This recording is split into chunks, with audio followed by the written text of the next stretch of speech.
میں کہ ان الذین کفروا سواء علیہم اانذرتہم ام لم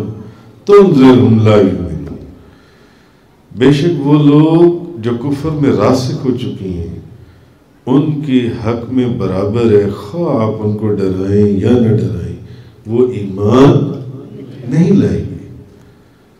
اور اللہ تعالیٰ نے یہ کس کو فرمایا؟ نبی کریم صلی اللہ علیہ وسلم کو، تاجدار دو جہاں، شاہ سوار لا مکان، مالک زمین و آسمان، روح کن فکاں، آپ حضرت ابن عباس فرماتی ہیں کہ یہ جو آیت ہے نا یہ ان یہودیوں کے بارے میں نازل ہوئی جنہوں نے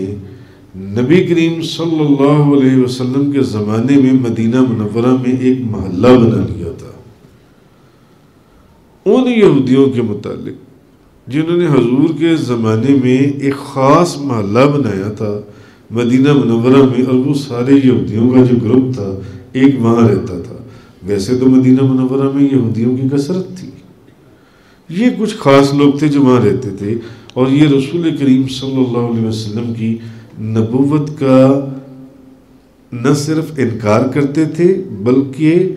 اسی انکار اور اسی کفر کے اوپر یہ سارے مر گئے، یہ سارے مر گئے۔ تو ان کی مذمت میں یہ آیات نازل ہوئی۔ یہ آیات اس لیے نازل ہوئی کہ حضرت ابن عباس یہ فرماتے ہیں کہ نبی کریم صلی اللہ علیہ وسلم اس پر حریص تھے، لالچ کی حد تک نبی کریم صلی اللہ علیہ وسلم اس پر حریص تھے کہ یا الہ العالمین سب لوگ ایمان لے آئے، سب لوگ ایمان لے آئے، سب لوگ ایمان لے آئے، اور ہدایت میں نبی پاک صلی اللہ علیہ وسلم کی اتباع کریں۔ تب اللہ تبارک و تعالیٰ نے آپ کو یہ خبر دی کہ محبوب یہ لوگ ایمان نہیں لائیں گے، یہ لوگ ایمان نہیں لائیں گے، وہی لوگ ایمان لائیں گے جن کے لیے ازل میں ایمان لانا مقدر ہو چکا ہے، اور وہی لوگ گمراہ رہیں گے جن کے لیے ازل میں شقاوت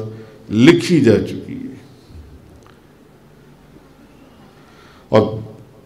بعض تفاسیر کے اندر ہے کہ اس کے اندر بعض وہ کافر تھے جو معین کافر تھے، ابو لہب، ابو جہل، ولید بن مغیرہ اور علماء یہود وغیرہ۔ کہنے کا مقصد یہ تھا کہ نبی کریم صلی اللہ علیہ وسلم ماں کانا وما یکون کا علم رکھنے والے، وہ جانتے تھے کہ یہ ایمان نہیں لائیں گے، مگر کیا پھر بھی نبی کریم صلی اللہ علیہ وسلم ان کو تبلیغ فرما رہے تھے یا نہیں فرما رہے تھے؟ بتائیے۔